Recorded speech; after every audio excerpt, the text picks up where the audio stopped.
Hi everyone, this is Deepika. Welcome back. I hope कि आप सभी बहुत अच्छे होंगे। एक बार फिर से स्वागत है स्टडी विद कंफर्ट में। और आज हम डिस्कस करेंगे यूनियन पब्लिक सर्विस कमीशन का कंसेप्ट। तो हम ये देखेंगे कि रोल एंड फंक्शन या ड्यूटीज़ क्या है यूनियन पब्लिक सर्विस कमीशन की, कॉन्स्टिट्यूशनल प्रोविजंस क्या हैं, देन लिमिटेशंस क्या हैं जो यूनियन पब्लिक सर्विस कमीशन है इसको। तो थोड़ा डिटेल में डिस्कशन करेंगे। तो इंट्रोडक्शन में बेसिकली आप मेंशन कर सकते हैं कि जो आर्टिकल 315 टू 323 है इंडियन कॉन्स्टिट्यूशन का, वो डील करता है विद द यूपीएससी के जो टास्क हैं, पावर है, ड्यूटीज़ में, और as well as the appointment of the UPSC members, right. So इस तरीके से जो यूनियन पब्लिक सर्विस कमीशन है ये एक कॉन्स्टिट्यूशनल बॉडी हो गई, क्योंकि कॉन्स्टिट्यूशन में इसके डिटेल प्रोविजन मेंशन है। तो it is a constitutional body and also a central agency, मतलब सेंट्रल लेवल पर रिक्रूटमेंट करती है with the various exams conduct कराती है। मेनली जो 3 types of central services in India हैं, जैसे all India services, group A and group B central services, इनके एग्ज़ाम कंडक्ट कराती है और रिक्रूटमेंट करती है बेसिकली। ये सेंट्रल एजेंसी क्यों है? क्योंकि स्टेट के जो पब्लिक सर्विस कमीशंस हैं वो अलग होते हैं। ओके, तो ये बेसिक इन्फॉर्मेशन हो गई। थोड़ा सा बैकग्राउंड देख लेते हैं कि ये एग्जिस्टेंस में कैसे आया।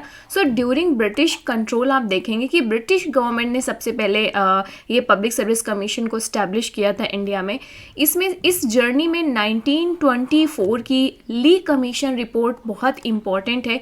ली कमीशन के द्वारा रिकमेंड किया गया था कि एक आप impartial and independent public Service commission को स्टैब्लिश करें, और ये रिक्रूट करेगा जो भी जो सिविल सर्विसेज के जो वेरियस पोस्ट हैं उनके ऑफिसर्स को रिक्रूट करेगा। सो ली कमीशन बहुत इंपॉर्टेंट है, 1924, इसको ज़रूर मेंशन करना।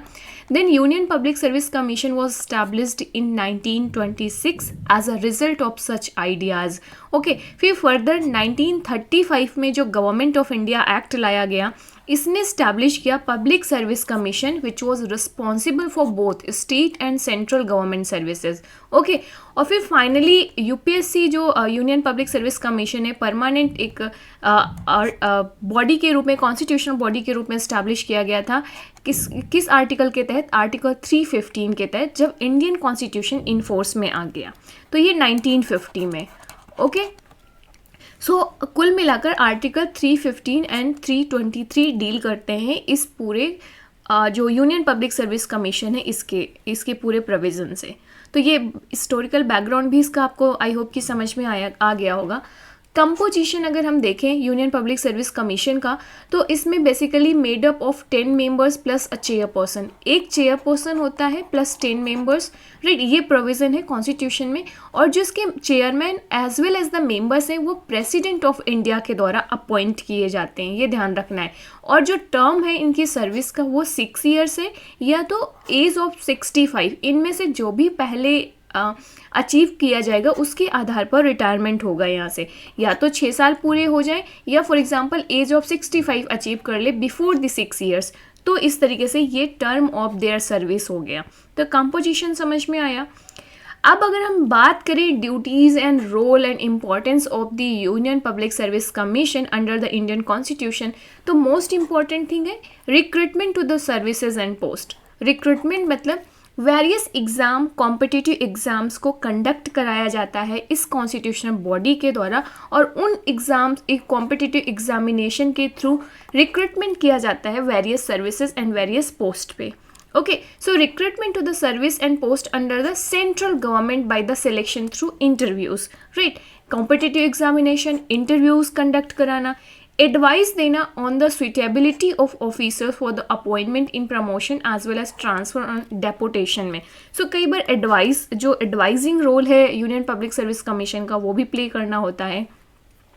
Then further advising the government on all matters relating to the methods of recruitment, right. तो जैसे कि अभी रिसेंट में मैंने एक वीडियो कवर किया था जिसमें एक पैनल ने रिकमेंडेशन दी थी कि भाई हमें जो यूपीएससी का एग्ज़ाम होते हैं ना उसको 6 मंथ के अंदर फाइनल कर लेना चाहिए। अभी के हिसाब से ऑलमोस्ट मोर देन 1 ईयर इस प्रोसेस को कंप्लीट करने में लगते हैं, और ये बहुत ही चैलेंजिंग होता है, फ्रस्ट्रेटिंग होता है जो हमारे एस्पिरेंट्स होते हैं उनके लिए।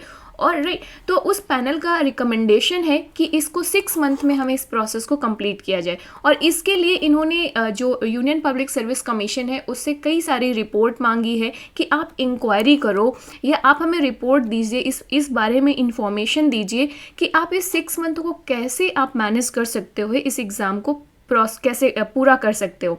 और सेकंड थिंग, जो एस्पिरेंट्स के द्वारा, कैंडिडेट के द्वारा फॉर्म फिल किए जाते हैं, तो लास्ट 5 ईयर्स में उस जो रेवेन्यू कलेक्ट किया है उसका यूटिलाइजेशन क्या किया है, सिलेबस में क्या चेंजेस कर सकते हैं, राइट, आप इसको रेलेवेंट और कैसे बना सकते हैं। तो इन सब बारे में रिकमेंडेशन मांगी है यूनियन पब्लिक सर्विस कमीशन से कि आप इस पर इंक्वायरी करें। तो ये आप करंट अफेयर को यहाँ पर मेंशन कर सकते हैं। तो इस तरीके की गवर्नमेंट एडवाइस मांगती रहती है on the methods of recruitment के। जैसे फॉर एग्जांपल जो आईएएस का रिक्रूटमेंट होता है तो जिस मेथड से होता है क्या ये सही है, मेथड में चेंज किया गया था। आपको याद होगा CSAT को जो इंक्लूड किया गया था यूपीएससी के प्रीलिम्स में, पहले CSAT एग्जामिनेशन नहीं होता था तो CSAT को इंट्रोड्यूस किया गया, तो यहाँ पर मेथड ऑफ रिक्रूटमेंट को चेंज किया गया। Getting it. तो इसी तरीके से अभी जैसे हाल ही में यूपी PCS ने एक डिसीजन लिया, ये तो स्टेट का हालांकि आ गया कि हम ऑप्शनल हटा देंगे जो मेथड ऑफ रिक्रूटमेंट है उसमें से।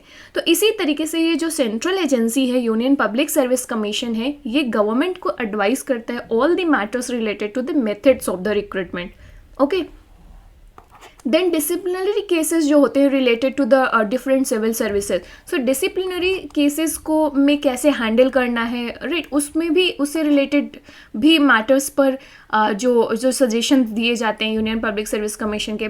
इसके बाद मिसलिनियस मैटर्स आते हैं, राइट, जैसे कि एक्स्ट्राऑर्डिनरी, जैसे पेंशन हो गया, रीएम्बर्समेंट हो गया, लीगल एक्सपेंसेस हो गया। सो ऐसे बहुत सारे मिसलिनियस कैटेगरी में मैटर्स आते हैं जिनसे रिलेटेड एडवाइस दी जाती है किसके द्वारा, यूनियन पब्लिक सर्विस कमीशन के द्वारा।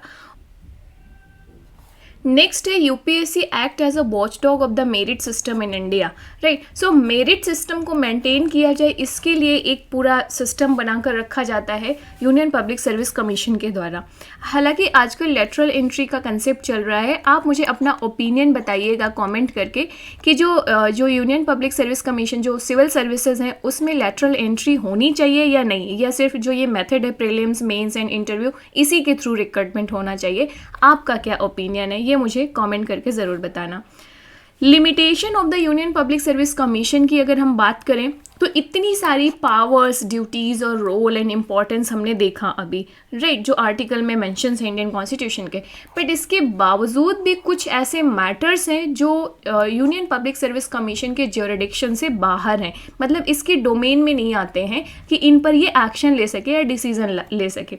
जैसे reservation of the post for backward classes, या फिर अनदर लिमिटेशन हो जाती है कि क्लेम्स ऑफ द जो SC and ST हैं about the appointment of the various services, then the selection for chairmanship या मेंबरशिप ऑफ द कमीशंस या higher diplomatic post and group C and group D services, ये भी इसकी jurisdiction से बाहर है। Then matters related to temporary posting for less than 1 year, ये भी यूनियन पब्लिक सर्विस कमीशन के ज्यूरिडिक्शन से बाहर आता है। So one important aspect of limitation for Union Public Service Commission is that कि जो प्रेसिडेंट है वो किसी भी मैटर को यूनियन पब्लिक सर्विस कमीशन के ज्यूरिडिक्शन से बाहर कर सकता है।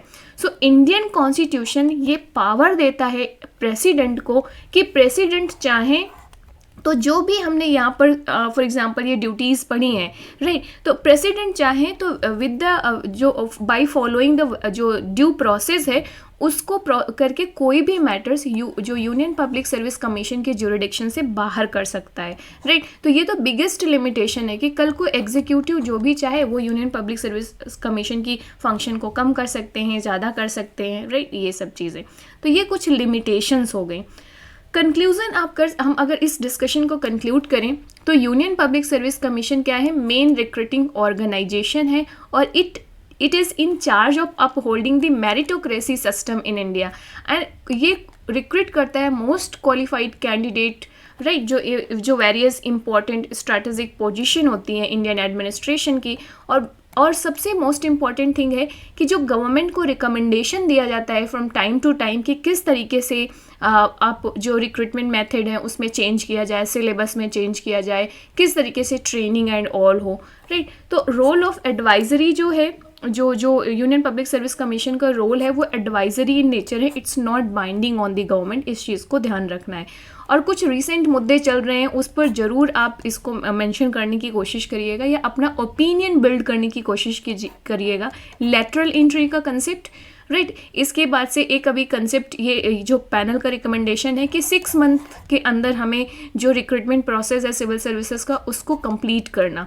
तो इन दोनों पर अपना ओपिनियन ज़रूर बिल्डअप करिएगा और नीचे मुझे कमेंट करिएगा इन दोनों ही मुद्दों पर। सो ये था यूनियन पब्लिक सर्विस कमीशन के बारे में। आई होप कि इसकी कुछ बेसिक इन्फॉर्मेशन आपको मिली होगी। And yes, this is all for today guys. Thanks for watching. See you in the next video. Bye bye, take care.